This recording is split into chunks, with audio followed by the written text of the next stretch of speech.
नमस्कार,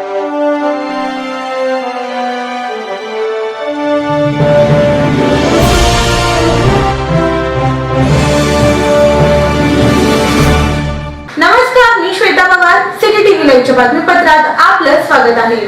पीक कर्ज व शासकीय योजनांमध्ये दिरंगाई, 4 बँकांना नोटीस. जिल्हास्तरीय बँक सल्लागार समितीची बैठक जिल्हाधिकारी एस कार्तिकेयन यांच्या अध्यक्षतेखाली पार पडली.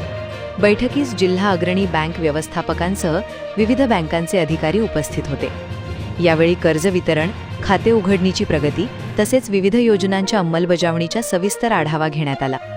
बैठकीत बँकांनी देण्यात आलेली उद्दिष्टे 100% पूर्ण करणे बंधनकारक असल्याचे स्पष्ट निर्देश देण्यात आले.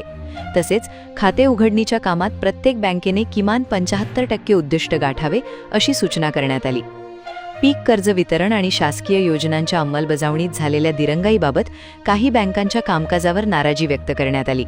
यामध्ये Axis Bank, Indian Overseas Bank, Bandhan Bank आणि करूर वैश्य बँक यांना नोटीस बजावण्याचे निर्देश देण्यात आले.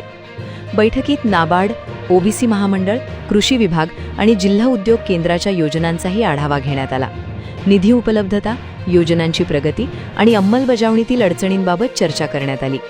कर्ज मंजुरी किंवा नकार प्रक्रियेत पारदर्शकता राखण्याचे निर्देश देत कर्ज नाकारलेल्या लाभार्थ्यांना त्यामागील कारण लेखी स्वरूपात कळविण्याचे आदेश प्रशासनाने दिले. यावेळी बँक अधिकारी राम वाखारडे, कदम, जिल्हा अधीक्षक कृषी अधिकारी शुक्राचार्य भोसले, जिल्हा उद्योग केंद्राचे महाव्यवस्थापक उमेशचंद्र दंडगव्हाळ तसेच ओबीसी वित्त विकास महामंडळाच्या जिल्हा व्यवस्थापक वृषाली लहारे उपस्थित होत्या.